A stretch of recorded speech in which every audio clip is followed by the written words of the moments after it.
noite, pessoal. É uma alegria estar aqui. Nunca estive entre tantos cariocas, não sei nem o que é que a pessoa faz nessa situação, mas foi alguns dias que eu estou aqui, então, né, estou sobrevivendo, sinal bom, né?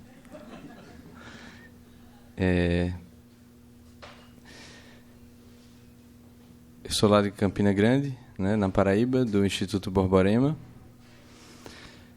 E eu queria falar hoje, na verdade, duas coisas, né? Primeiro, como é que nós chegamos ao atual estado de coisas, que não sei se lhes parece assim, mas é de uma tão insana degradação, né, de um caos tão gritante, que é difícil saber se há um paralelo na história, né? E, por outro lado, como é que, no início do cristianismo, quando o Nosso Senhor se encarna, o que é que ele faz e o que é que acontece que, de alguns galileus, se sucede a tomada do maior império global da história.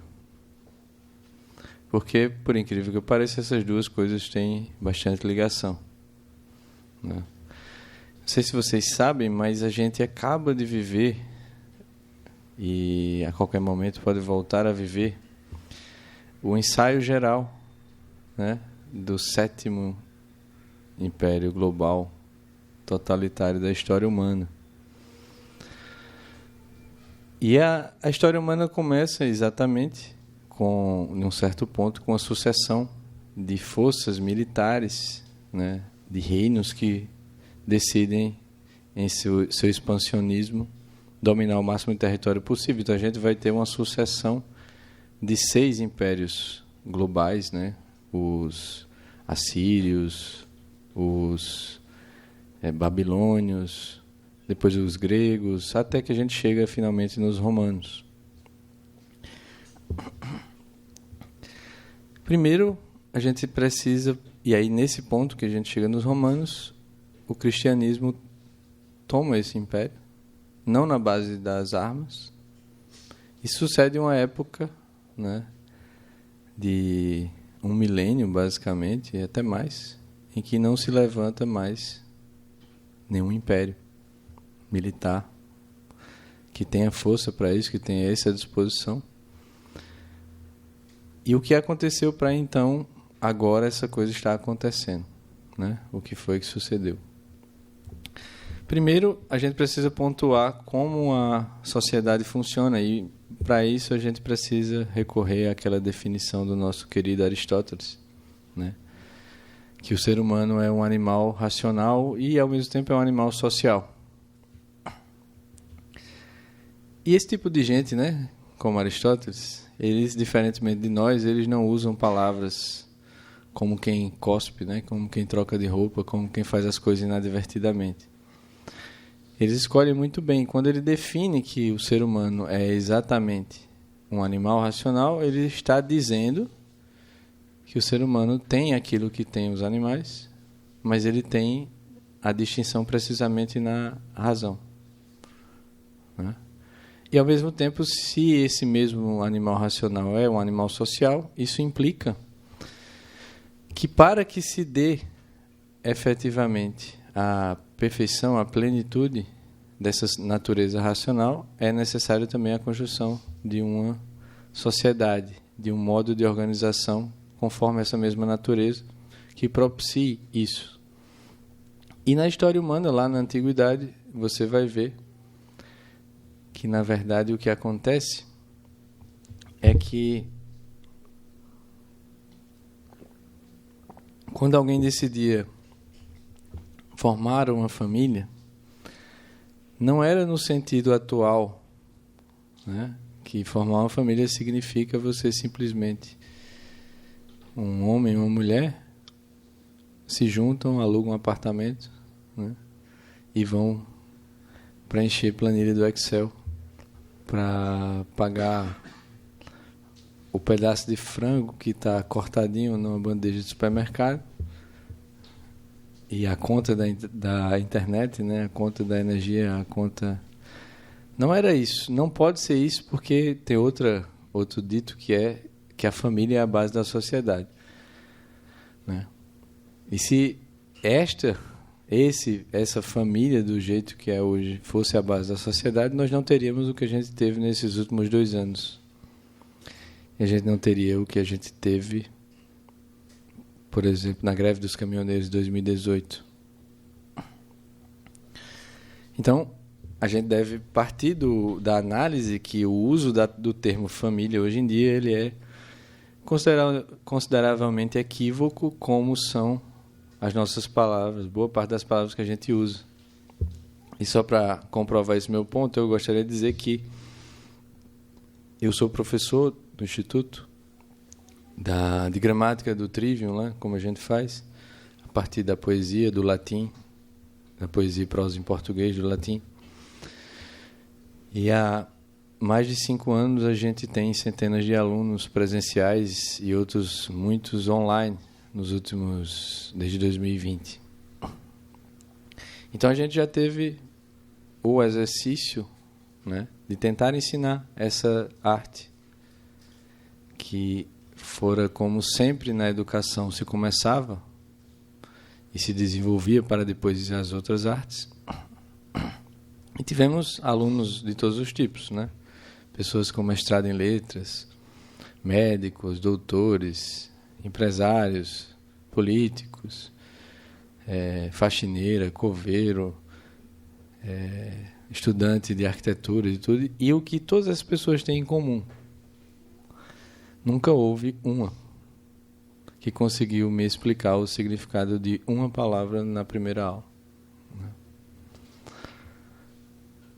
Para comprovar ainda mais isso, tem um breve curso que o professor Caio Peroso, que é outro dos professores que está aqui também, lá do Instituto Borborema, do lançamento de um breve curso para demonstrar esse problema de linguagem, propôs que as pessoas fizessem o exercício de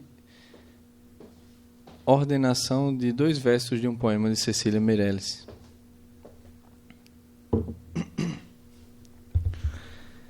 O poema era assim: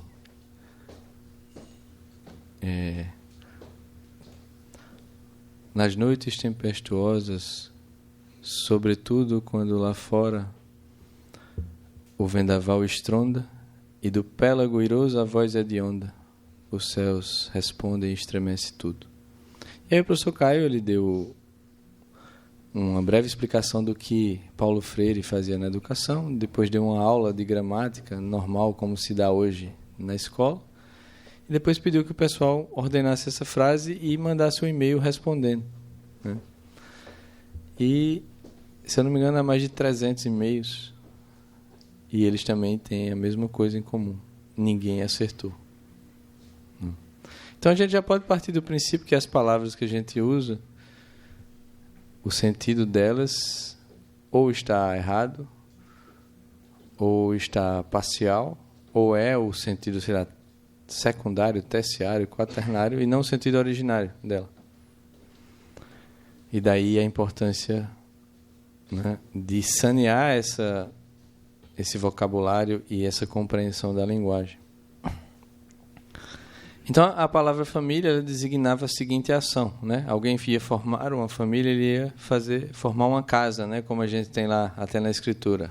A casa de Abraão, agora eu diga, eterna é a sua misericórdia, né? Significava que você ia se unir a uma mulher, e você ia levar seus servos, parentes, etc., e vocês iam colonizar um local, né? Não existia apartamento para alugar, né? E você tinha que efetivamente ocupar aquele lugar e você tinha que fazer tudo que um homem feito deveria saber. Ou seja, conferir à sua família proteção, abrigo, sustento, para educar, porque afinal o ser humano é um animal racional.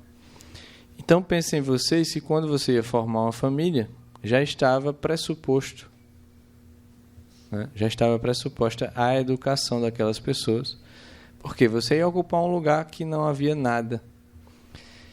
Então, aquelas pessoas precisavam aprender ou exercer o ofício de proteção contra as feras, proteção contra os inimigos, produção, armazenamento dos seus alimentos, né? Um abrigo suficiente que subsistisse às intempéries. E o detalhe que nos falta sempre é: essas pessoas precisariam ordenar sua alma, porque sem virtude, numa situação como essa, né, as pessoas se matam, as pessoas se separam, as pessoas vão embora.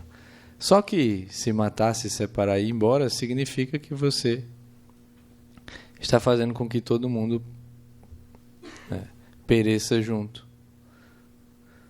E não havia nada por ali. As pessoas chegavam lá e todos os membros daquela família, né, que a gente tem como um arquétipo daquilo que se chama de estrutura primária da sociedade, e aí sim, nesse caso, o fundamento da sociedade,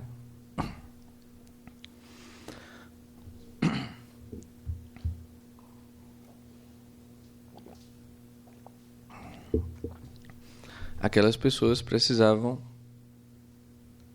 tratar uns aos outros como pessoa realmente, ou seja, não como membros dispensáveis que, se não estivessem cumprindo a função num certo ponto, podiam ser descartadas e trocadas por alguém que respondesse aos classificados ou que mandasse seu currículo, né?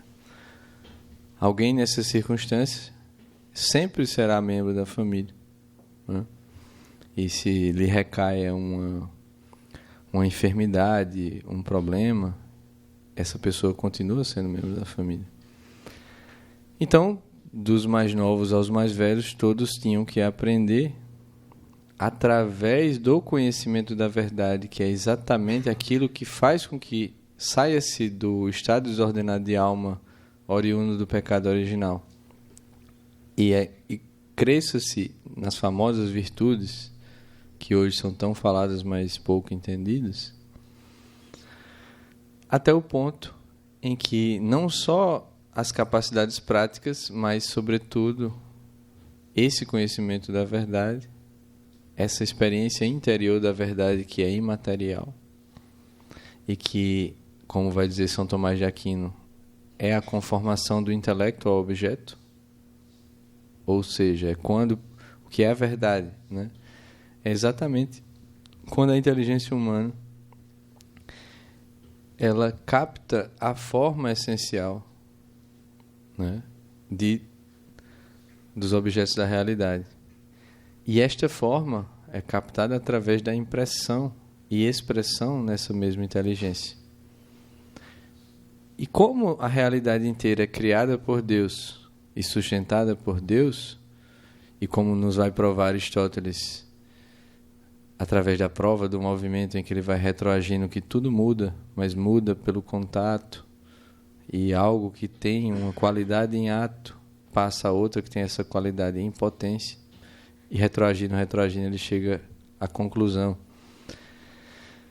de que tem que haver um ser que tenha todas as perfeições dos entes criados em si, né, no seu grau máximo, e que inclusive não tenha partes, mas sejam ele mesmo, e que não tenha potência para nada, mas seja puro ato.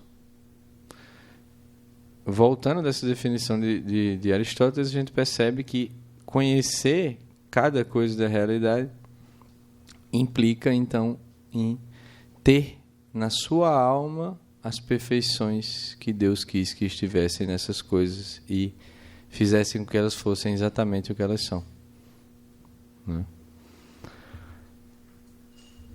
Através disso é que o ser humano vai se elevando, e inclusive num certo ponto da maturidade é que ela percebe que as outras pessoas são pessoas, porque antes disso, não sei se vocês conhecem criança, né?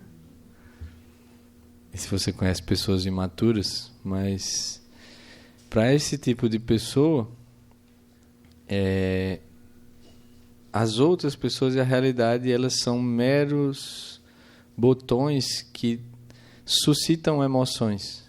E elas não olham para as coisas, na verdade, elas usam das coisas para ter boas emoções e evitar más emoções. E só quando a pessoa vai conhecendo a verdade, num processo pedagógico verdadeiro, é que ela chega num certo ponto da maturidade em que, não só conhecendo teoricamente, mas à luz desse conhecimento teórico da verdade, ela age sobre o mundo, ela chega à percepção que as outras pessoas também são assim. E ela também percebe que, sendo o homem um animal social, elas precisam colaborar em uma sociedade verdadeira que respeite a natureza humana para um auxílio mútuo que acontecia aí. Então, uns iam mais proteger, outros iam mais alimentar, e essas pessoas tinham que estar aptas para todas essas funções. E isso se dava exatamente num tipo de instituição em que as pessoas valiam como pessoas. E era assim que se formava uma casa, uma família. E se ela fosse para perdurar, né, e o próprio trabalho acontecia não como coisa principal, mas como coisa necessária para a vida humana, tanto na Antiguidade como na Idade Média, você verá o alto valor que as pessoas dão ao chamado ócio, né, para a busca da verdade, e não um frenesi de estar sempre produzindo bens materiais, consumindo bens materiais, né? E se essa família fosse, inclusive, manter esta casa, se essa família fosse manter a criação de valor que vem do trabalho até o ponto de que ela enriquecesse e perdurasse, era sinal de que estava havendo um processo verdadeiro de educação. Porque, não sei se vocês sabem, mas quando a gente coloca, quem participou dos lockdowns, né, desses anos, aquela experiência bacana, né, de trancar 5 pessoas em 30 metros quadrados, né? O que é que acontece nessa situação, né, quando pessoas bestializadas são fechadas juntas, né? Naturalmente elas, né, se estranham, elas... Imagine se fôssemos nós nessa situação, né? Tava lá a família, o pessoal tem que caçar, o pessoal tem que proteger-se das feras, dos inimigos, e alguém pedisse que ele fizesse a sua parte, eu não vou não, vai você, né? Vai te lascar, e tá, eu também não vou, ninguém faz nada, morre todo mundo, né? Então era uma necessidade, né? Uma necessidade natural, e aquela família que exatamente passava por gerações ao ponto de manter a sua casa familiar, coisa que hoje cada vez nos aparece, propriedade, um ofício que ele aprendia no seio daquela família, era sinal efetivo de que havia ali um processo educacional. E depois, casas e mais casas de famílias assim que se desenvolviam, tinham inclusive seus próprios exércitos. E, inclusive, o que fazia com que depois houvesse um rei, né? Isso sobretudo lá na Idade Média, mas também na Antiguidade, até quando o pessoal decidia tomar tudo. O rei era alguém valoroso, sobretudo na guerra, né? E ele tinha um certo exército, mas devido aos exércitos destas famílias, quando ele precisasse proteger o reino ou entrar em guerra com outra nação, ele precisava convencer cada líder familiar, cada pai de família, a mandar seus exércitos juntos com o seu, né? Não tinha essa coisa de exército nacional moderno, essa coisa, e todas as famílias inertes e dependentes de uma rede enorme que não sabe nem quais são as partes. Então isso, inclusive, conferia um balanço muito grande desse poder aí do rei desse poder do líder nacional, que não era bem nacional, mas para fins de comparação, porque cada casa era o mais sustentada, né? Era o mais autossuficiente possível, com pessoas que tinham educação, pessoas que se desenvolviam e pessoas que faziam com que aquilo subsistisse. E aí você vai ter essas ascensões dos impérios, como eu narrei, por meio da força militar, que vai subvertendo, que vai subjugando, na verdade, esses reinos, etc., e vai se expandindo. Até que, sim, nessa época também a gente tinha como instituição educacional, né, como era, por exemplo, a academia pitagórica, platônica, aristotélica, uma estrutura muitíssimo semelhante a essa estrutura familiar da casa, né? Quando alguém fosse entrar, sei lá, na escola de Platão, essa pessoa estaria entrando, né, numa outra família na qual o pai espiritual, o mestre ali, conduziria aquelas pessoas, e ele entrava ali para viver conjuntamente, né, naquela mesma casa, tomar refeições juntos e conviver por longos anos. O próprio Aristóteles passou, se eu não me engano, 17 anos como discípulo de Platão. E ele, depois de uma certa educação, muitas vezes em casa, depois ele era entregue a essa outra família, que era medida em termos de educação pela virtude, pelo exemplo daquele pai, né, daquele mestre. E quando você entrava ali, era basicamente uma disciplina monástica, né? Alguém que quisesse entrar para a busca da sabedoria, né, para a filosofia, para chegar até a filosofia, que busca exatamente o máximo da fruição da verdade nesta vida, abandonava os seus bens, abandonava sua casa, abandonava títulos e entrava como um humilde filho espiritual nessa escola, né? E era assim que era a sociedade de um modo mais natural. Até que, na plenitude dos tempos, nos diz os evangelhos, né, Nosso Senhor se encarna e acontece uma coisa curiosa que a gente deveria prestar atenção. A gente tem 4 evangelhos que narram a vida de Nosso Senhor. Desses 4 evangelhos, a gente vai ter breves relatos, às vezes, do nascimento do Nosso Senhor, mais breves ainda de sua infância. E as muitas páginas do Evangelho vão tratar, sobretudo, dos 3 anos e meio de vida pública dele. E como diz nosso São João Evangelista, né, terminando o seu Evangelho, ele vai dizer que muitas dessas coisas foram escritas para que creiais, mas se fôssemos escrever as muitas outras coisas que Nosso Senhor realizou, nem todos os livros do mundo seriam capazes de abarcar. Ora, temos 4 evangelhos. Temos, como diz São João Evangelista, matéria para escrever livros e livros e não daria conta. E a escolha dos apóstolos é que a gente registre, né? Eles registram nessas páginas, sobretudo, esta vida pública do Nosso Senhor. Então deve haver algo de muito importante nessa escolha dos 4 evangelistas. E o que é esta coisa tão importante que acontecia na vida pública do Nosso Senhor?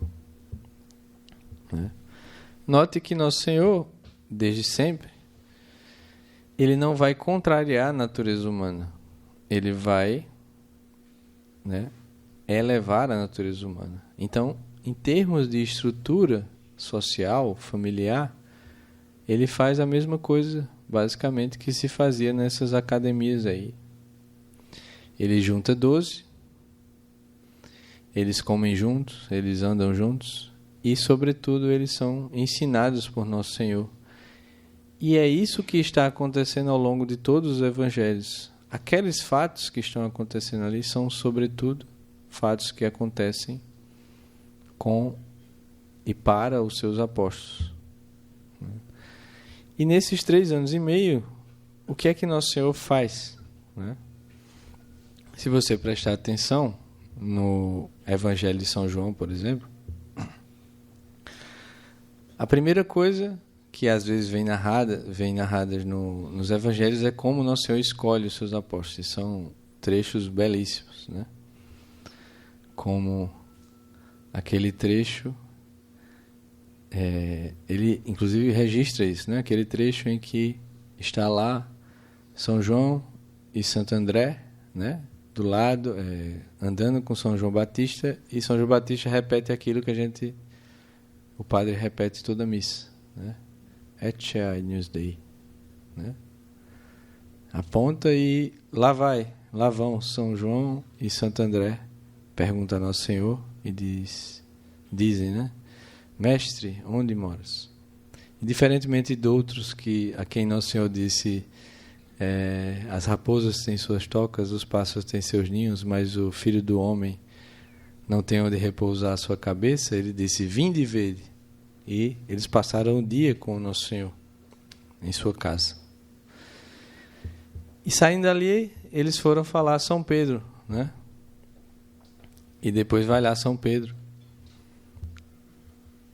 E ao ver Pedro, Nosso Senhor diz, tu és Simão, tu serás chamado Cefas, né? Ele, na verdade, profetiza que isso haverá de acontecer. E São João marca isso no primeiro encontro de Nosso Senhor, porque tem algo de importante nisso, e a gente vai ver quando é que isso finalmente acontece. Depois tem aquele trecho lá, não sei se é São Bartolomeu, né? Que alguém vai chamá-lo, vamos lá ver Nosso Senhor, a gente acha que encontrou o Messias, aí ele diz, oxe, né? E pode vir alguma coisa que preste de Nazaré, né? Pessoa agradável, né? Aí lá vai ele, né? Quando Nosso Senhor o encontra, diz, aí vem o israelita de verdade. E ele continua na sua ignorância, né? E tu me conheces de onde, né? Ele responde. Basicamente é isso, pelo menos na minha interpretação aqui, né? E aí Nosso Senhor diz algo belíssimo ali, né? Diz, antes de estares na figueira eu te vi. E aí ele para e diz, meu Senhor, né? Alguma coisa assim. E aí Nosso Senhor diz, acreditaste porque eu te disse que estavas embaixo da figueira, mas muitas outras coisas maiores que essa verás. Verás o Filho do Homem ascendendo aos céus e os anjos de Deus subindo e descendo sobre ele. Então, existe algo de muito importante nessa escolha dos apóstolos que é retratado nos evangelhos. E depois tudo aquilo que vai acontecendo em razão dos apóstolos, tal qual o mestre, que assim era chamado, ensina seus discípulos em cada coisa, né? E o que Nosso Senhor fazia com os seus discípulos? Bem, se a gente pega o Evangelho de São João, a gente toda hora vê que, primeiro, Nosso Senhor Ele é Deus, vê? Tá? Ele é Deus. Mas, mesmo sendo Deus, Ele não simplesmente bota a mão na cabeça dos discípulos e infunde a graça e santifica o pessoal. O que é que Ele faz? Ele, através da palavra externa, da linguagem humana, ele vai ensinando, né, através de parábolas. Ele vai ensinando através de linguagem poética, de linguagem simbólica, de linguagem, né? Ele vai falar todas aquelas coisas. O reino dos céus é como um grão de mostarda. O reino dos céus é como um tesouro que um homem encontra num campo e vende tudo, vai e compra aquele campo. O reino dos céus é como uma pérola e tal. O reino dos céus, né? E tem um certo ponto ali que marca muito bem qual era essa pedagogia, como se dava esse ensino de Nosso Senhor. Que é um episódio que é narrado nos 3 evangelhos, nos 3 evangelhos sinóticos, né? São Lucas, São Mateus e São Marcos. Que é a parábola do semeador. E vai lá Nosso Senhor, ele fala abertamente, só que ele fala numa linguagem poética. Fala tudo aquilo que vocês conhecem, né? O semeador saiu a semear, tal. Se vocês prestarem bem atenção no Evangelho, acontece que tem uma galera, né? Tem uma multidão que vai-se embora.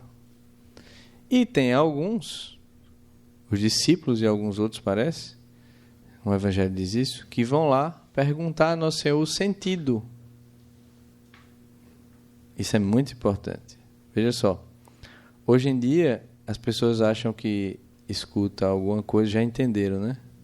Você fala assim, já entendi, né? Até acelera o vídeo, né? Para assistir uma aula em 3.0, né? 2.0, né? Sobretudo de pessoas que falam rápido como eu, né? E as pessoas acham que por simplesmente ouvirem o negócio, eles entenderam. Isso é porque, infelizmente, a educação, a pedagogia, ela foi destruída. Mas, como funciona a alma humana, não é possível que meramente ouvir seja automático, cause automaticamente a compreensão intelectual, ou seja, a compreensão humana da verdade.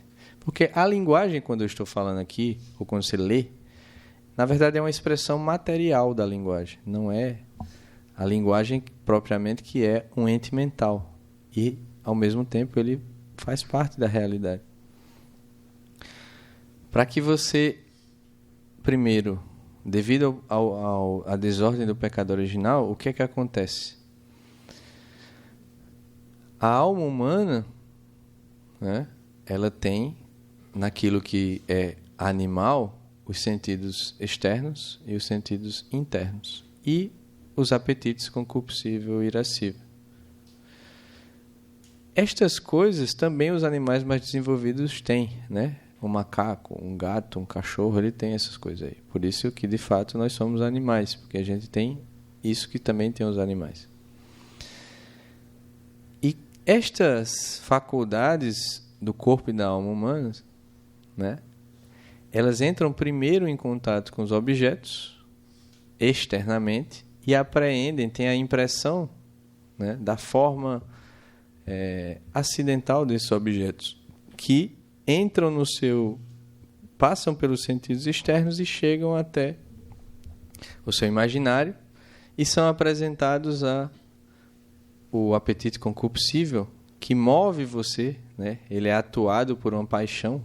E paixão, certamente ninguém sabe o que é. Já fiz esse teste muitas vezes, mas paixão é o oposto de ação, né? Então, a ação é o que você faz, a paixão é o que você sofre. Então, quando você sofre uma paixão do concupiscível, quando você está, por exemplo, diante de uma comida, ou diante de alguém sexualmente atrativo, ou do conforto da cama, ou do Instagram, ou do Netflix, sei lá, essas coisas aí, se você fica muito diante daquilo, aquelas coisas estão sendo impressas no seu imaginário, passam pelos sentidos e são apresentadas ao seu concupiscível, né?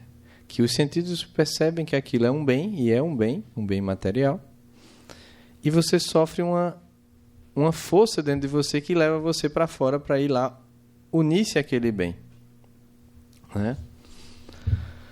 Ou seja, ele leva você para fora, se você ficar só nesse nível de compreensão. E se alguma coisa fique entre você e a sua fruição daquele bem fora de você, é aí que se manifesta a paixão do apetite irascível, que vai mover você, né, com a ira, com certa paixão assim, para que você supere o obstáculo, e esse obstáculo pode ser uma pessoa, esse obstáculo pode ser o trânsito, esse obstáculo pode ser qualquer coisa, o calor, né? E você é movido para exatamente ir contra aquela coisa para finalmente depois poder fruir do bem. É por isso que, devido à desordem, certas pessoas, quando você... Esses crimes que a gente vê hoje, né? O cara não... Você nega um dinheiro ao cara, nega um celular, ele mata você porque ele está tão viciado de usar daquele dinheiro, daquele negócio para um bem muito apetecível, ainda mais, né, ao qual ele já se condicionou, que aquilo move-o violentamente a ir contra qualquer coisa como se fosse um perigo de morte. Porque afinal a vida dele vai se transformando naquilo a que ele se une. Como diz São João da Cruz lá no Subida ao Monte Carmelo, aquilo a que nós nos unimos, né, faz com que nós nos rebaixemos ou nós nos elevemos. Então, o que acontece é que, devido à desordem do pecado original, que muitas pedagogias hoje em dia negam, talvez não necessariamente de maneira explícita, mas, sobretudo, de maneira prática, elas negam que haja essa desordem, mas só pode negar isso quem for totalmente incapaz de observar a realidade. Observe quanto esforço é necessário para que uma criancinha, da hora que ele nasça, ele desenvolva capacidades animais, motoras, né? E depois de fugir do perigo, até os 7 anos que ele tem a possibilidade de desenvolvimento da razão. Então, vocês estão bem, pessoal? Boa noite, Rio de Janeiro.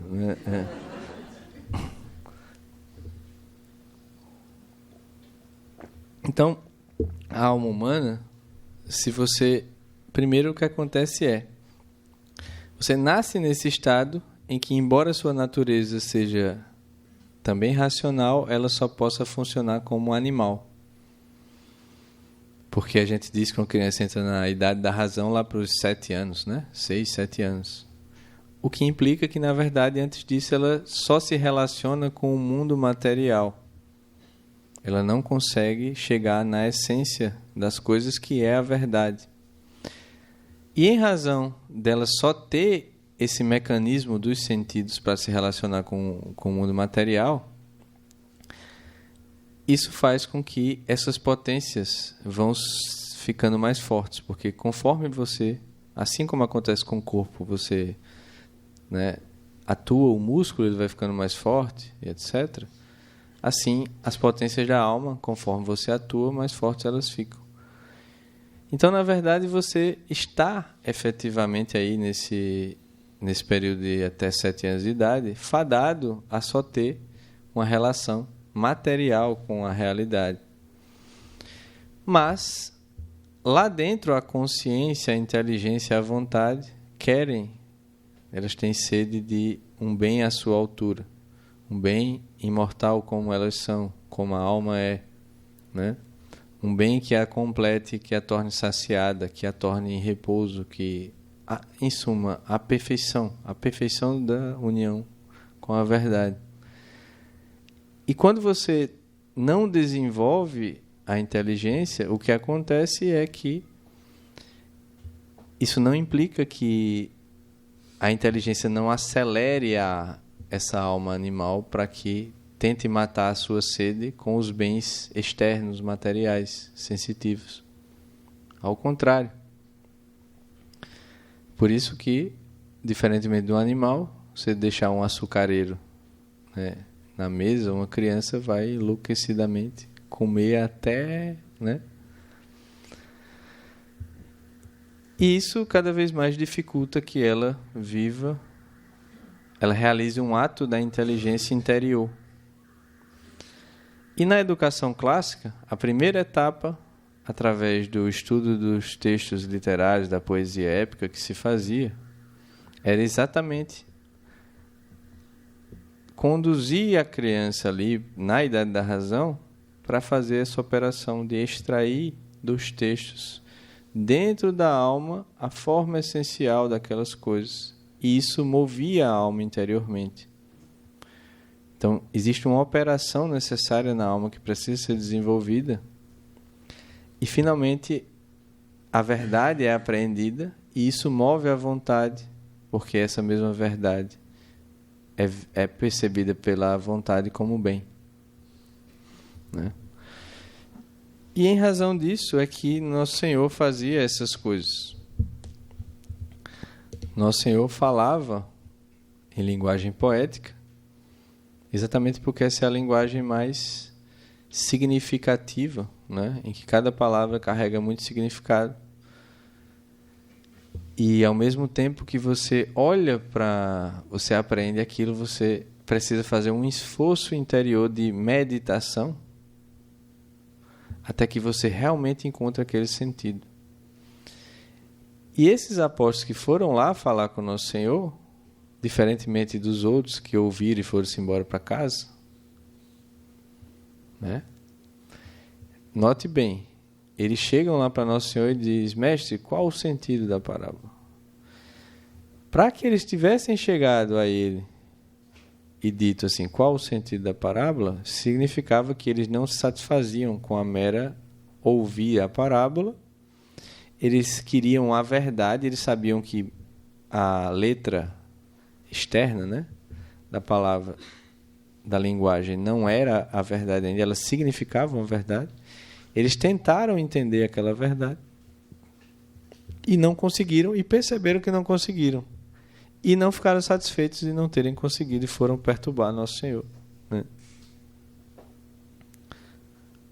Ou seja, só foi ser ensinado a fundo por Nosso Senhor quem estava realmente querendo a verdade, já tinha alguma experiência da verdade e por isso não se satisfazia com a mera do meio material de expressão dela, e percebeu quando interiormente tentou chegar ao sentido daquela parábola do semeador e depois não ficou satisfeito e foi lá perguntar o sentido a Nosso Senhor. E Nosso Senhor vai dizer-lhes o seguinte, ele vai dizer: como não entendestes o sentido desta parábola, como então entendereis todas as outras? O que implica que aquela parábola tem algo de central a respeito do ensino que Nosso Senhor há de falar. E o ensino de Nosso Senhor, né, que a gente vai ver depois, vai ver ao longo de todo o Evangelho, no fim das contas. Se você meditar direitinho a parábola do semeador e o que Nosso Senhor fala dela, implica que, né, vamos lá, a semente cai à beira do caminho, vem o demônio e rouba. A verdade é dada, como aqueles que ouviram e foram embora, mas porque ela não penetrou na alma, o demônio rouba. E Nosso Senhor, inclusive, diz isso antes, né? Ele diz: a vós é dado conhecer essas coisas, mas aqueles não, para que, não conhecendo, não creiam e não se salvem. Ora, Nosso Senhor, como vai dizer depois, quer que todos se salvem. Então ele está dizendo que aqueles não se salvarão porque eles não queriam propriamente a verdade que estava transmitida a eles, mas que eles precisavam buscar interiormente. E a própria parábola do semeador denota um crescimento a partir da verdade lançada, que ele vai dizer: a semente é a palavra de Deus.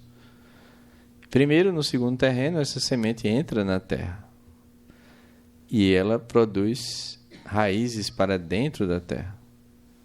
E só depois de produzir raízes para dentro da terra é que produz o caule para fora da terra. E se essa raiz não for tão profunda, quando vem o sol, né, as provações, como ele mesmo vai dizer, aquela planta morre.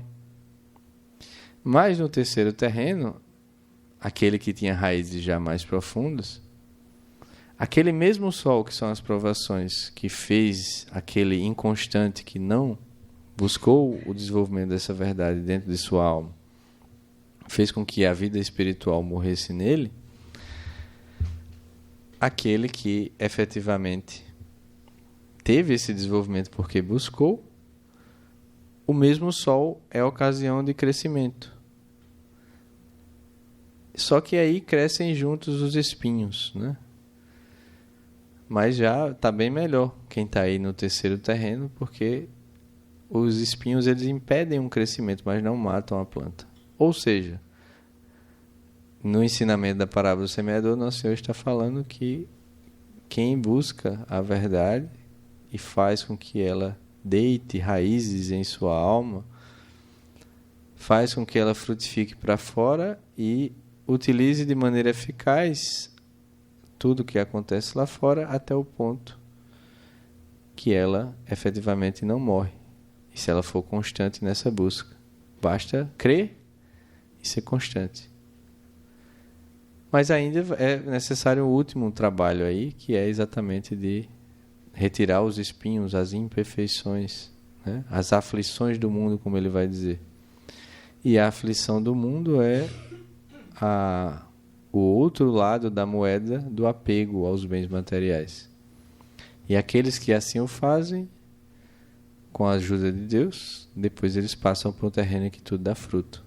Então, Nosso Senhor está dizendo nessa parábola, e pelo modo que ele está ensinando, ele está falando algo muito semelhante que acontecia na educação de sempre, educação clássica. Nessa primeira etapa, através dos textos, que levava à busca da verdade, só que a diferença é que essa verdade aí é uma verdade sobrenatural. Então, mas ele também está dizendo que quando a pessoa busca essa verdade, isso muda a alma.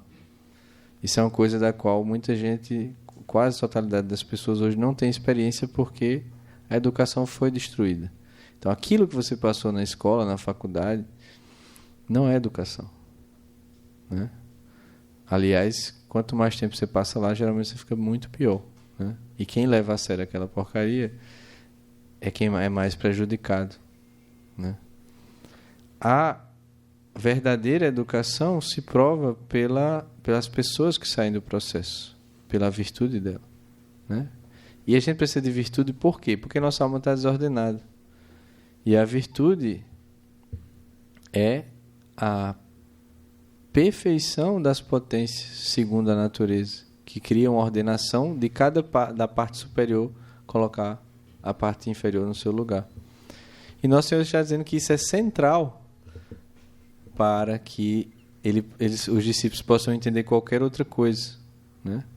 O que implica que a capacidade de extrair a verdade daquela palavra externa que Nosso Senhor manifestava interiormente era necessária para que, transformando a alma, eles pudessem conhecer coisas mais elevadas a respeito de Deus. E é isso que Nosso Senhor vai ensinando aos seus apóstolos. Então veja que ele vai fazendo uma pedagogia desde fora, através da linguagem, para que ensinando os apóstolos a meditar. Até que chega um ponto que é aquela situação em que Nosso Senhor pergunta aos apóstolos: quem dizem os homens que eu sou? E aí o pessoal diz: uns dizem que tu és Elias, outros que és Moisés ou algum dos profetas.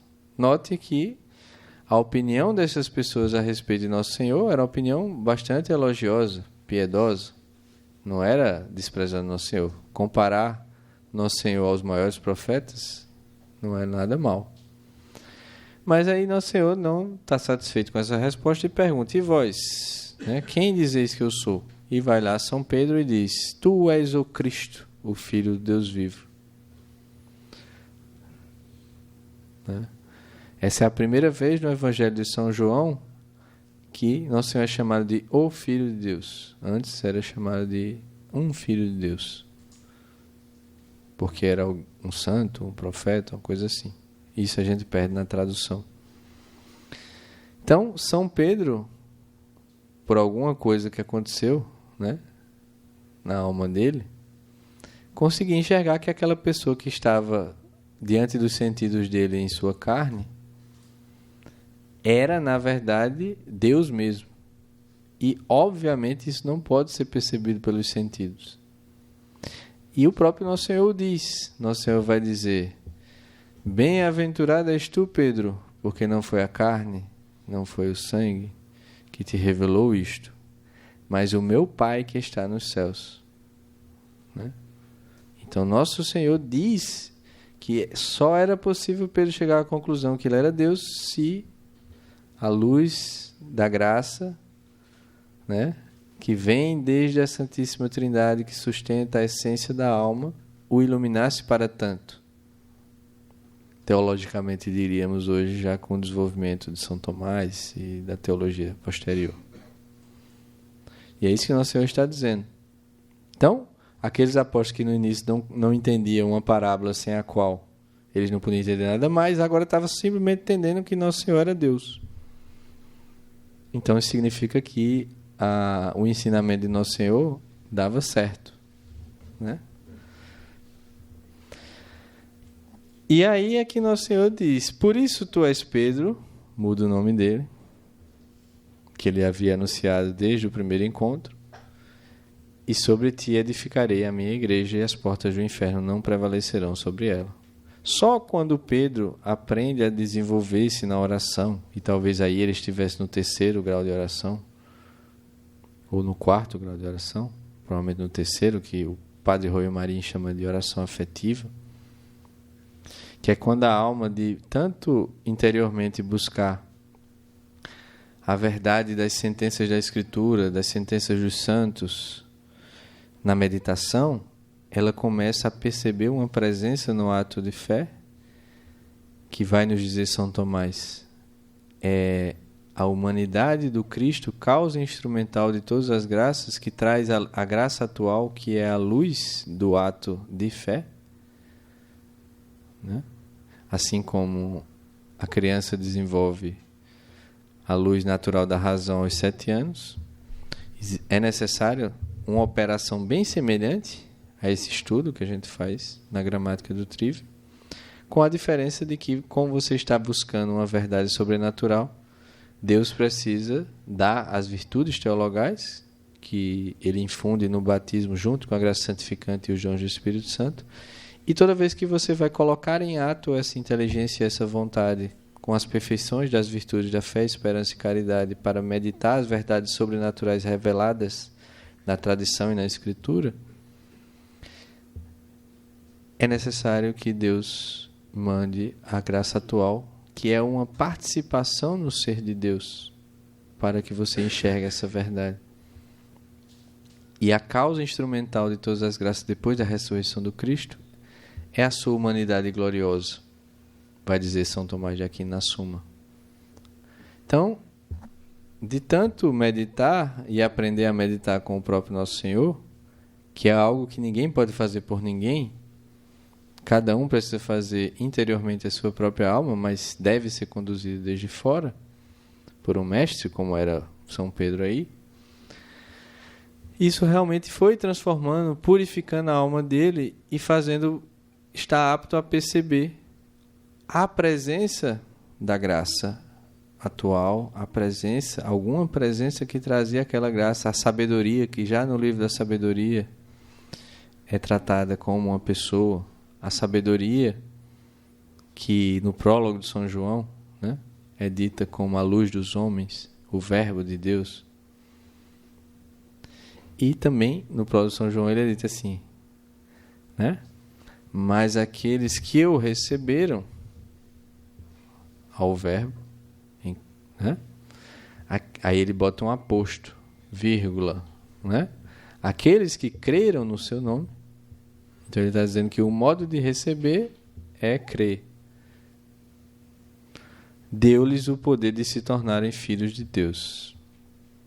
E era isso que estava acontecendo, o desenvolvimento da vida sobrenatural, que era ensinado. E São Pedro começou a ter intimidade com o Nosso Senhor quando ele vinha iluminá-lo para conhecer a verdade. E por isso ele pôde dizer, e a igreja, o nome dele é mudado aí, e a promessa de que a igreja será edificada sobre ele é dada aí. O que implica que a própria igreja será, portanto, também uma família, como depois os apóstolos vão fazer, né? Sendo o pai das dioceses, os bispos, e replicando, fazendo aquilo que aprenderam como Nosso Senhor. Na última ceia, é finalmente quando Nosso Senhor vai lavar os pés dos discípulos. E São Pedro diz que não ia lavar os pés, depois diz que vai lavar a cabeça, não sei o que, e Nosso Senhor diz, Não é preciso lavar senão os pés daqueles que já estão puros. Vós já estáis puros pela palavra que eu vos tenho anunciado. E se você olhar o Evangelho de São João inteiro, ele está sempre falando isso. Creiam, creiam, creiam. Aí quando alguém crê, ele diz, agora guarda a palavra. Quem guardar a palavra, viremos eu e o Pai e faremos uma morada. Quem guardar a palavra, conhecerá a verdade e a verdade vos tornará livres. Então existe uma progressão de fé, palavra e verdade, né? Que o Senhor está falando toda hora. Inclusive tem aquele episódio que os judeus lá vão falar com o Nosso Senhor e dizem, mestre, qual é a obra que Deus quer que a gente faça? Ele já tinha não sei quantos preceitos lá e estava querendo mais uma obra material para fazer. E Nosso Senhor diz, a obra que o Pai quer é que creiam naquele que Ele enviou. Crer é um ato da inteligência. Né? E aí, os apóstolos estavam, portanto, aí, segundo o próprio Nosso Senhor, puros pela palavra que ele tinha anunciado. O que se chama de palavra é exatamente essa graça atual aí. Que a pessoa, nesse estado, como São Pedro estava fazendo, os apóstolos estavam fazendo, aprende a manter o ato de fé. E foi aí que finalmente ele fala do amor, da caridade, na última ceia, né? Eis que vos dou um novo mandamento, que vos ameis uns aos outros assim como eu vos amei. Ora, como é que Nosso Senhor os havia amado? Ensinando-os, reunindo-os em família e ensinando-os a reconhecer a graça de Deus, a palavra de Deus dentro deles. E só por essa experiência é que eles podiam finalmente amar uns aos outros. Ou seja, aconteceu o que eles fariam depois, quando viesse o Espírito Santo em Pentecostes, que é a verdade, que é o Espírito da verdade que ele mesmo diz na última ceia. Então, se você olhar direitinho, né, a estrutura da natureza humana e da busca da verdade também acontece aí no cristianismo, só que sendo elevada. E se você olhar direitinho o que vai acontecer nos primeiros séculos, depois que Nosso Senhor ascende aos céus e os apóstolos vão pregar o Evangelho a toda criatura e batizar em nome do Pai, do Filho e do Espírito Santo, é que as dioceses, né, são coisas muito semelhantes a isso que Nosso Senhor fez. E dessas dioceses, dessa família espiritual que ensina as pessoas a progredirem interiormente nessa união com a verdade, que se transforma em caridade, é que a sociedade inteira vai mudando. E o Império Romano, já decadente ali naqueles primeiros séculos, as pessoas vão vendo, e Nosso Senhor já dizia isso, né? Nisso conhecerão que vós sois meus discípulos, né? Pelo amor que eles demonstravam um para os outros. Isso vai tomando ali aquela sociedade decadente, aquela sociedade que se amontoava em cidades, em condições insalubres, em que as pessoas já não podiam mais ter uma família numerosa, educar, etc., como outrora, que é assolada pela peste, etc. E como nos fala um sociólogo americano, Rodney Stark, né, recente, que não é nem católico, ele vai justamente investigar esse fenômeno de como é que o cristianismo de uma dúzia de galileus ali toma o maior império da história. E há um crescimento assim jamais visto na história humana, populacional cristão, que vai se tornando dentro do Império Romano. E esse crescimento é sempre assim, o estabelecimento de uma estrutura familiar que ensina esse desenvolvimento interior das virtudes sobrenaturais. E isso vai purificando a alma, vai dando a fortaleza dos mártires, vai levando a fortaleza dos confessores, ao ensino, etc, etc. Isso vai tomando, vai crescendo. E já o Império Romano é 1% cristão ali, 200 anos depois.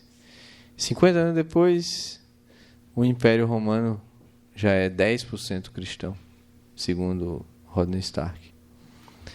E quando o cristianismo ele é 10% do Império Romano, ele se torna uma força política que finalmente converte, né, Santa Helena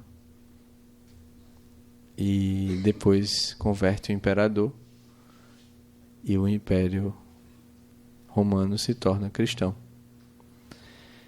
E a partir daí o que vai acontecer é que não se tem mais, acabou-se, cessou a era, na verdade, daqueles impérios que ascendiam militarmente e buscavam dominar o mundo inteiro. A gente vai seguir aí dessa tomada do Império Romano, não do poder global militar, mas do poder global espiritual da Igreja, que inclusive impede muitas guerras fratricidas, né? Quando o pessoal estava brigando lá entre reinos cristãos, o Papa ameaçava descomunhão, todo mundo parava, né? E isso vai dar um período aí da Idade Média, certamente o melhor da história, em que não se vê a ascensão de nenhum império global, mas a manutenção, né, educacional das escolas catedrais, das escolas monásticas e do ensino que mantém a educação clássica e acrescenta junto a educação espiritual que Nosso Senhor havia ensinado aos apóstolos.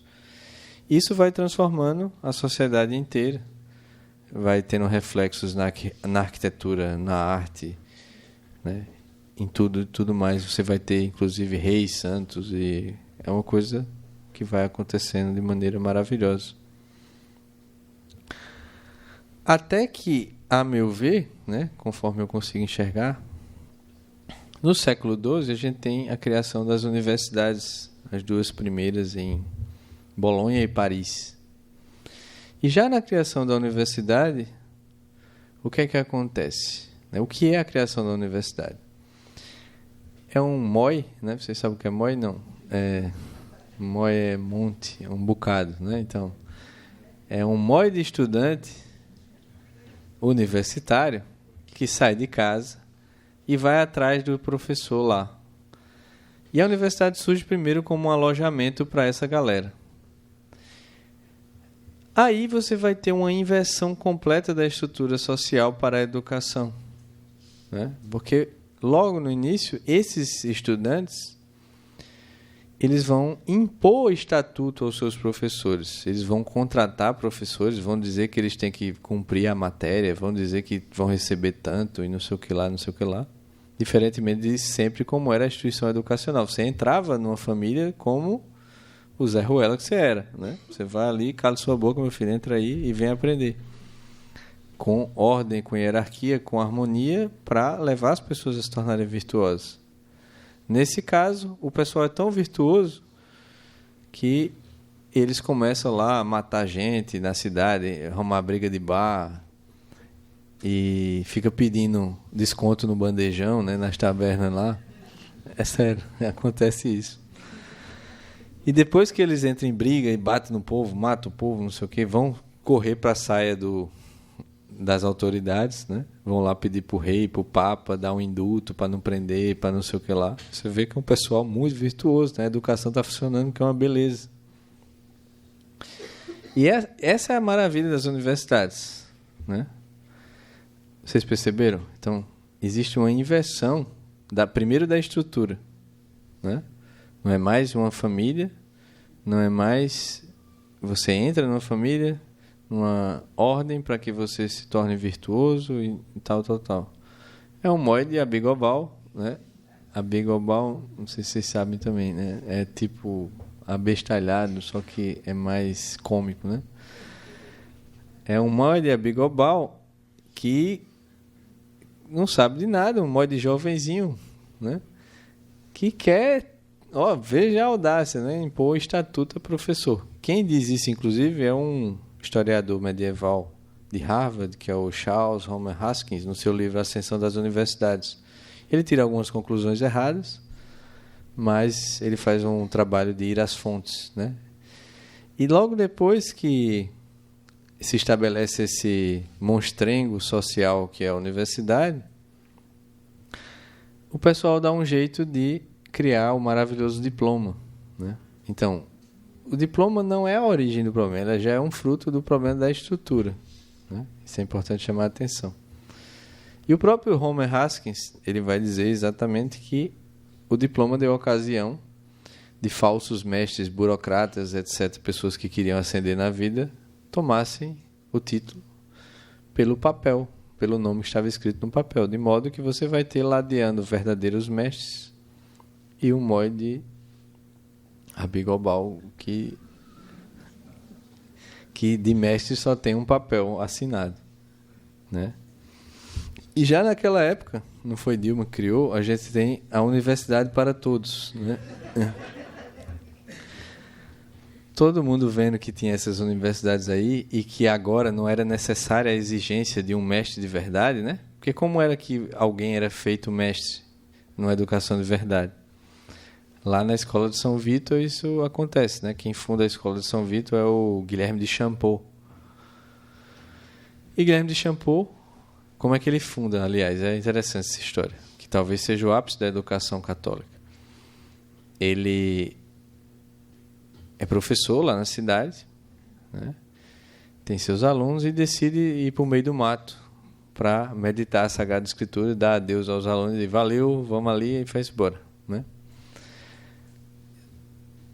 Parecido com o movimento que o pessoal desprendia-se de tudo para buscar a verdade na antiguidade, nas antigas academias, os alunos de Guilherme de Champeaux não aguentam ficar longe do mestre e vão lá no meio do mato pedir a ele: ei, né? Deixa a gente vir aqui um dia, o senhor medita aí 6, aí depois a gente vem né? E o senhor ensina nós. Aí ele aceita e vai indo, né? Depois o pessoal diz: ei, deixa a gente morar aqui. E assim surge a escola. E o pessoal está lá morando com o mestre, aprendendo, tal, para meditar as Sagradas Escrituras, ou seja, para chegar ao conhecimento espiritual que se sorve das Sagradas Escrituras até o seu máximo e que provoca essa alteração da alma. E depois Guilherme de Champeaux é chamado para ser bispo, então eles ficam sem mestre. Inclusive parece até ele que é o bispo que ordena São Bernardo de Claraval. E o próprio São Bernardo de Claraval, né, depois vai se consultar quando tem alguma dúvida com o Hugo de São Vito, né? Então tem cartas dizendo: mestre Hugo, o que é que o senhor acha dessa questão aqui? Pedindo conselho a ele de questões que ele estava procurando, né? E aí eles escolhem exatamente o monge alemão Hugo, porque sabiam das suas virtudes, e ele é chamado para ser o mestre. E depois que ele morre, substitui o Ricardo de São Vito, que também é um monge mais elevado que tem ali para conduzir a escola. E pelos escritos de Hugo de São Vito e Ricardo de São Vito, você vê que o pessoal realmente está progredindo, porque cada vez de um para outro mestre estão tratando de graus mais elevados de desenvolvimento interior, né? E ali se dava exatamente uma educação intelectual e espiritual junta numa família espiritual. Com o diploma, o que vai acontecer é que todo mundo, né, todo rei todo mundo vai querer uma universidade para chamar de sua. E dane-se se não tem mestre de verdade. E a gente tem um papel dizendo que o cara é mestre. Então vamos abrir uma escola no meu reino aqui, seus otários. E aí vai lá, começa a abrir faculdade em todo canto, né? E 2 séculos depois dessa brincadeira, a gente já tem primeiro o nosso querido Guilherme de Ockham, né? Criador do nominalismo. Ou seja, primeiro a gente tem um erro de estrutura que leva a uma difusão desse negócio, e a gente começa a ter primeiro um erro intelectual. E o erro intelectual de Guilherme de Ockham, grosso modo, conforme eu consiga explicar aqui, é a negação de que a inteligência humana é capaz de conhecer a realidade e que a vontade tem uma precedência de atuação anterior à inteligência. E isso logo depois vai gerar Lutero, Descartes, Newton, né? Macumbeiro fino, né? Diga-se de passagem. E Então a gente primeiro tem um erro da estrutura social para a educação, que leva a um erro intelectual, que depois leva à heresia. E a heresia leva ao rompimento, à cisão da igreja.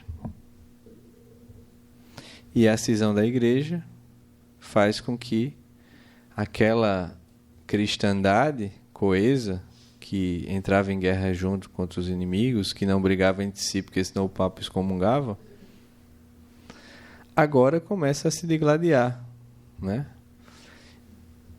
E depois a gente vai ter, só para pegar essa linha dos intelectuais frutos desse erro, né? A gente vai ter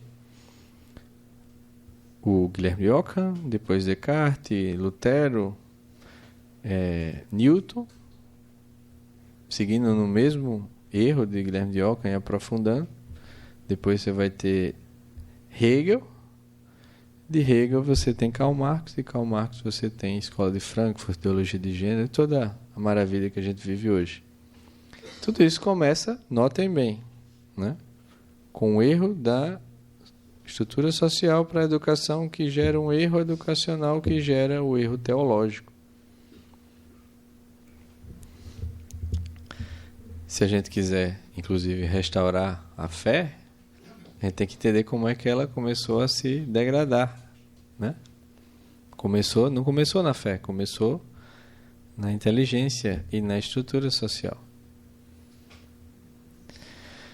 E aí, essa cristandade cindida abre o flanco para um novo poder, que é o poder financeiro.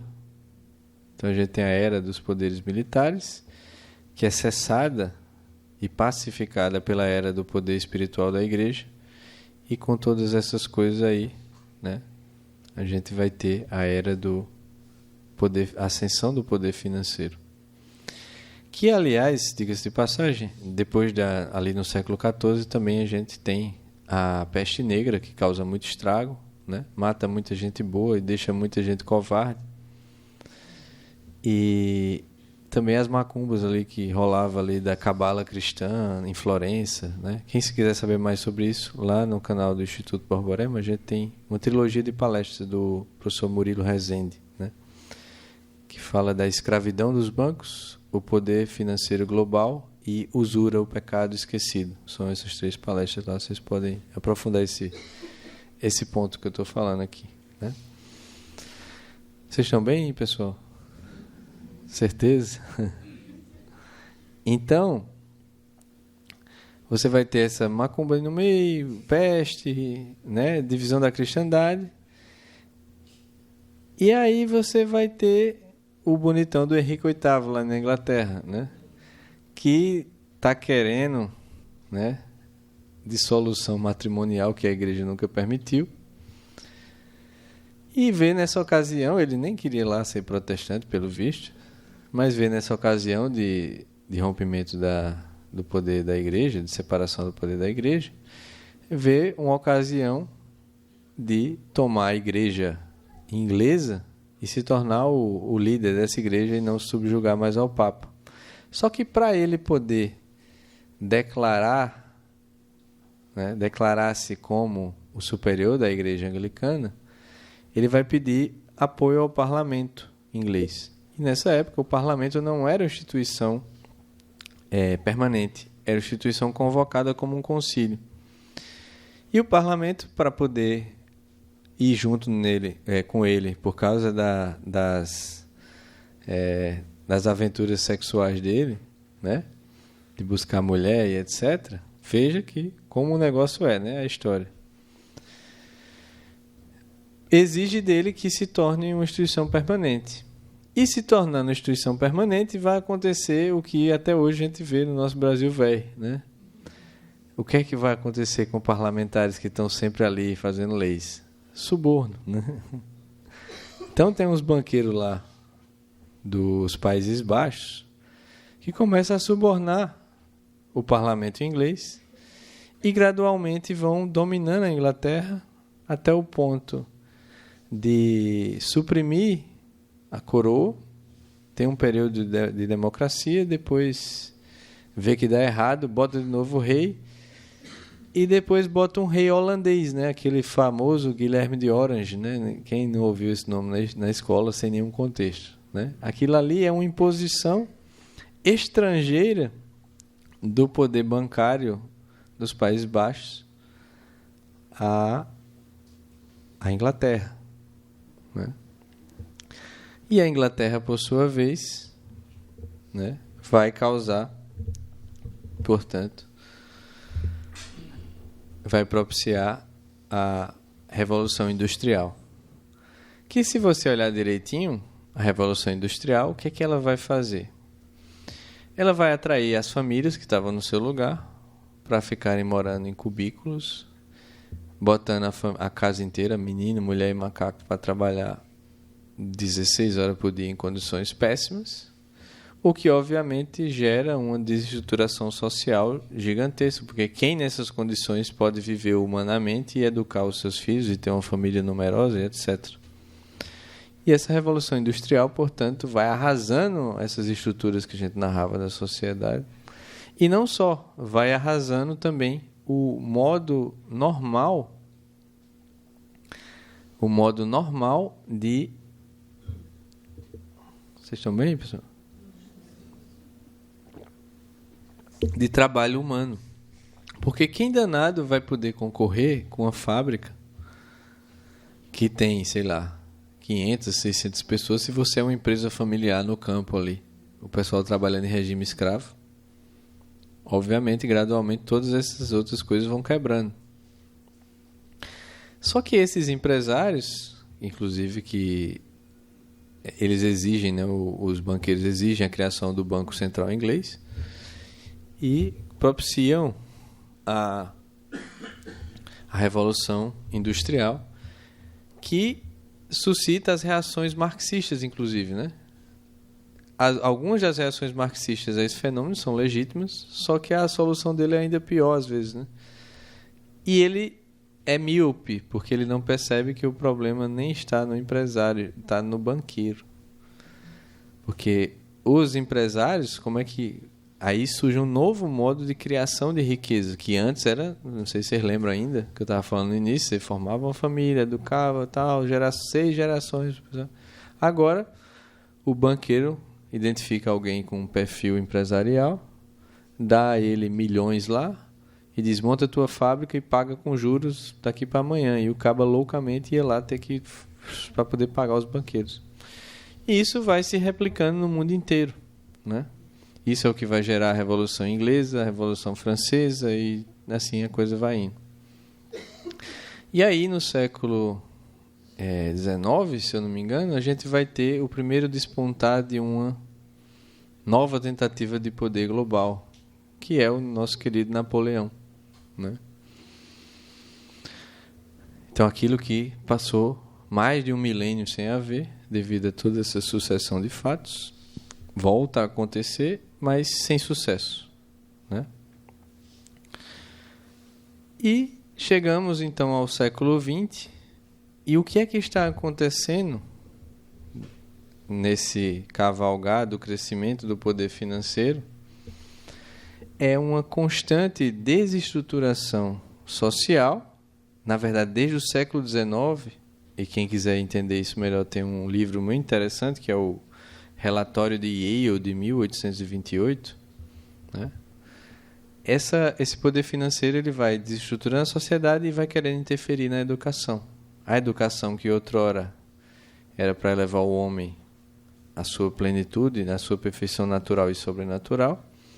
Se você ler o que estava acontecendo já em 1828, é uma proposta de que a educação universitária da Universidade de Yale seja voltada à profissionalização. E os professores de Yale respondem que não podem fazer isso nem a pau. Porque se a gente deixar de ensinar latim, grego, história e tudo mais, a gente não terá homens livres capazes de vigiar sobre a sociedade e manter, né? As tiranias serão facilmente, a tomarão facilmente. Veja só, os caras estão dizendo já em 1828. E a gente que está desse lado aqui, né? do tempo, a gente sabe que isso aconteceu. Porque o que é que são as escolas e universidades, se não uma preparação para que você seja o mais burro e dependente dos prazeres sensitivos possíveis e seja uma mera pecinha de trabalho numa cadeia sem, né, incompreensível de relações despersonalizantes em mutirão, né, em aglomeração. Então você vai ver essas coisas acontecendo e você vai ver que no século XIX, esse mesmo poder financeiro, na figura das grandes fundações lá, os Rockefeller, antes você tem os bancos da galera toda, os Rothschild, e tem muita coisa que acontece aí, o Murilo acho que vai explicar melhor nessas palestras. Mas o que vai acontecer é que eles vão propiciar, né, agora a destruição da educação, a subversão da educação para que ela seja um mero rebaixamento do homem num homem econômico, né? Como vai dizer o nosso querido Karl Marx, né? A diferença do homem para o animal é que ele produz ferramentas de trabalho, né? Você veja, só se for você, meu filho, né? Olha que conceito genial, né? Então, eu sou mais Ariano Suassuna, né? Você já viu a Ariano Suassuna? Tem uma palestra que ele diz assim: oi, o pessoal vem aí com essa história, né? Que o homem veio do macaco. Eu não acredito nisso nem a pau, né? Olha, eu não vou nem pegar a nona sinfonia de Beethoven, que é para não humilhar os bichinhos, né? Eu ando aqui, aí ele puxa da bolsa um pregador de roupa e diz: oi, no dia que o macaco fizer, olha esse negócio aqui, 2 pauzinhos e uma mola, né? Quando eles fizerem esse negócio aqui, aí você venha conversar comigo para dizer que, né? Então, Karl Marx, velho, né, cego como ele só, vai dizer que a diferença é só da ferramenta de trabalho, né? Ele não percebe os bens elevados culturais, não. E aí, o que você vai vendo nos últimos anos, né, as fundações elas vão propor o quê? Começam com a implantação de DIU, né, lá na África, anticoncepcionais, aborto, e depois revolução sexual, ideologia de gênero, agenda LGBT e todas essas coisas que, se você rastrear as fontes, você vai ver que vem desse mesmo novo poder que ascende ali, né?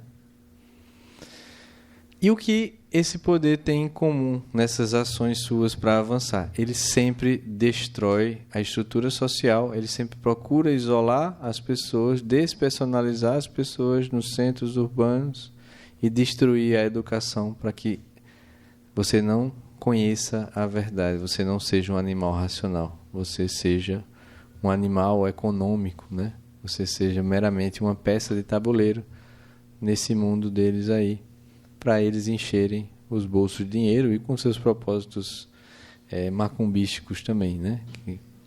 Que vocês vão ver lá na palestra de Murilo. E a última cartada desse pessoal foi o que a gente viveu nesses últimos 2 anos, né? Do Covid.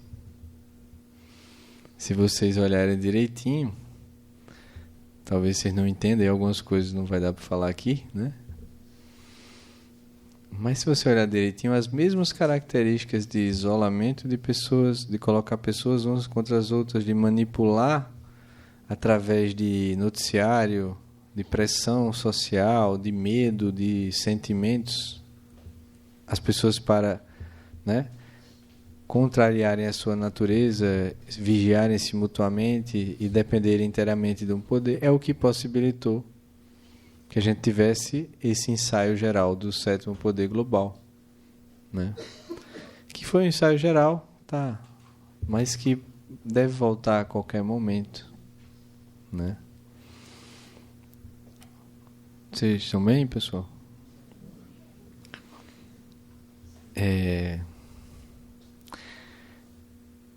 Note que para que esse poder financeiro avance, ele precisa destruir a pedagogia, subverter a pedagogia e precisa isolar os indivíduos e tirar do convívio social. Ou seja, ele tem que negar a definição de Aristóteles de homem, né? E, obviamente, impedir as pessoas de ter acesso à graça pelos meios normais, né? Ou, quer dizer, pelos meios mais comuns dos sacramentos. Obviamente, isso eles nunca poderão fazer, porque Deus nunca falta àqueles que, né, entram em si, como diz ele mesmo. Quando fores rezar, entra no teu quarto, fecha a porta e busca o teu Pai no escondido e Ele te dará a recompensa. Mas eles fazem todo o possível para que as pessoas não tenham domínio da sua inteligência, da sua vontade, do seu corpo, das suas potências animais, ao ponto de que elas nem conseguem se recolher para a oração, onde elas receberiam o poder de se tornar filho de Deus, como diz no prólogo de São João. E quando você isola as pessoas, você não tem como ensinar as pessoas a fazer isso. Então, esse poder, ele só pode acontecer à medida que ele subverte, ele destrói esse modo humano, natural e sobrenatural de se organizar e de ensinar, né? E aí, obviamente, se nós não queremos ser otário, né, a gente não deve inventar a roda. A gente não deve fazer a coisa da nossa cabeça. Se a gente efetivamente quer ver a cristandade de novo, a gente tem que aprender como primeiro essa cristandade tomou o Império Romano. E a gente tem que fazer a mesma coisa. A gente precisa reunir-nos não como empresas, como instituições secundárias, que é o que esse poder financeiro vai fazendo e vai inclusive transmutando, né? Porque veja o que é a família hoje. A família é uma empresa. Funciona como uma empresa, né? Se você não está agradando seu marido, ele pede o divórcio, vai atrás de outro. Você é uma pessoa descartável. A escola é uma empresa. Você vai lá e paga, né? Tá achando ruim, tira. E ele prepara a pessoa para quê? Para ser um profissionalzinho aí, descartável na sociedade. Até a igreja hoje, né, vai se transformando como uma repartição pública, uma empresa, né? Você tem assim, como lá na minha cidade, os últimos bispos, eles vêm de uma diocese menor e lá é uma diocese de transição. Aí eles passam 4, 5 anos, aí recebe uma ascensão no plano de cargos e carreiras e vão para uma arquidiocese, né? Se o padre está bem numa paróquia, o bispo não deixa, né? Isso acontece pelo Brasil, não deixa, está indo muito bem, convertendo muita gente. Epa, ele está ganhando poder demais, vamos para outra paróquia, lá para o fim da diocese, né? Então você vê que tem toda uma mentalidade que vai se imiscuindo para que seja impossível um ambiente familiar, de trabalho, educacional e até na igreja, em que as pessoas se unam como pessoas para ensinar, né, a verdade. E para que esta verdade conduza à transformação de suas almas e, efetivamente, o reino de Deus. Porque nosso Senhor diz, né? O reino de Deus está dentro de vós. Deus quer, como diz acho que é Santo Inácio, Deus que te criou sem ti, não te salvará sem ti, né? É através da restauração da nossa alma, como diz Santo Antão, que a gente vai fazendo através, aí sim, amando uns aos outros como Deus nos amou, como nosso Senhor nos amou, e mudando a realidade, mudando onde nós estamos. E, sobretudo, o que devemos, portanto, fazer é reconstituir essa possibilidade de uma instituição primária, familiar, no qual as pessoas são pessoas, e são pessoas com a vida sobrenatural aberta e desejada por Deus para elas até a sua perfeição. Vai nos dizer São Paulo Apóstolo: a vontade de Deus é restaurar todas as coisas em Cristo. Então, quando a gente pede, seja feita a vossa vontade no Pai Nosso, é isso que Deus quer fazer. Só que a vontade e essa restauração se dá dentro da alma. Então a gente precisa entrar, fechar a porta e buscar o Pai no escondido. E a gente precisa restaurar o ambiente familiar no qual isso se ensine. E assim, pelo crescimento interior, pelo crescimento das virtudes sobrenaturais, né? Vai nos dizer São Tomás que não são só as virtudes teologais, mas outras virtudes sobrenaturais, a castidade, a prudência, a justiça, a fortaleza dos mártires. São essas que transformam a sociedade, né? Sabe qual é o problema do mundo? É que nós católicos não somos santos, né? Tudo é culpa nossa, porque a nós é que é dado isso. Então, a gente quer realmente restaurar a cristandade, a gente quer realmente impedir o avanço desse mais violento poder sétimo império global, com toda a tecnologia e sanha que tem hoje. Bem, temos que aprender a fazer isso e ensinar a fazer isso. E tudo mais nos será dado em acréscimo. Obrigado.